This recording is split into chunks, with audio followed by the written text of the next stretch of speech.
All right, here we are again today with our second little video, and we're going to talk about the times that you use the breathing track. I would recommend that, we need my cat out of here, that you sit down maybe twice a day and give 5 or 10 minutes a special time where you sit down in a chair and you relax and you follow the breathing track. I would say take the breathing track, cut it out, make you a smaller one, and we're thinking about getting magnets or something and put one on the refrigerator, put one at work, and it reminds you to come to now. You know, it's a reminder. Here's what I do.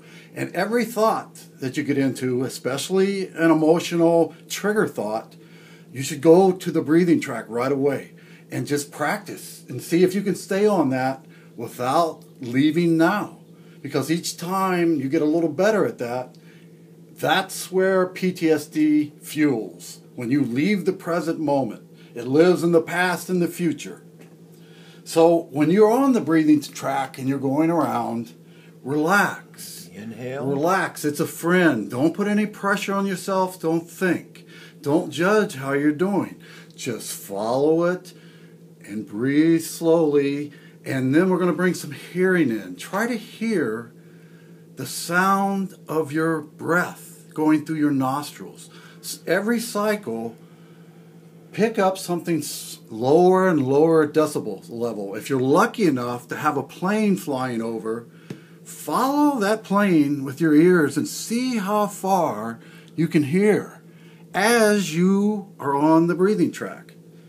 So it's a letting go. And I'm going to let Alex talk a little bit about what it's done for him and how he's been able to let go and the difference between thoughts and emptiness. Okay.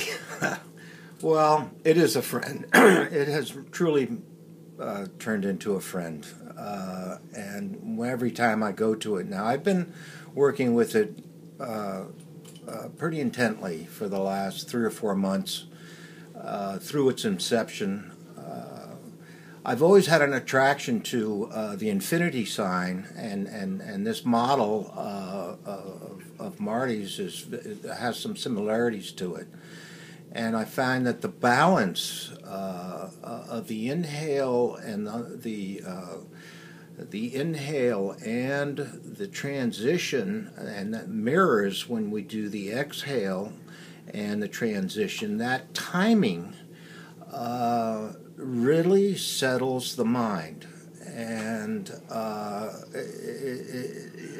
what I do is really see it with my inner eye. I trace around the figure, and I can get on one side of this, and Marty and I've kid about, we are on the inside, but if you come back here, now I'm on the outside. And my mind is so intrigued and inspired by this continuum, the fact that there's a continuous inward and outward pulsation, and it's in tune with our own inner rhythms. And it's just such a very exciting place to go when my acid or trauma hits, and it's something that I still deal with quite a bit, but I go as soon as I have the presence right to the track, and if I can hold with 2 or 3 really concentrated cycles, I find that I am then able to look at whatever's bothering me with a little bit more intelligence. And so it's a thrill to be working with this. And what's next there, Kimosabi? I don't know, you took all the time. I know up. it's gone. Mean, this guy, well, what is it? There's nothing left. No, we're just... try. It's going to be uncomfortable at times because this is new. Your ego is going to try to make up all kinds of excuses so you don't do this. So you just kind of put it off. And you got to let go of all that stuff. You can let emotions, you can let thought, you can let feelings, if you can do this track enough or build your focus, if you can step back and observe it, those things can flow right through us and we don't have to identify with them. You can exist without the ego being out front all the time. You can let other people and situations exist.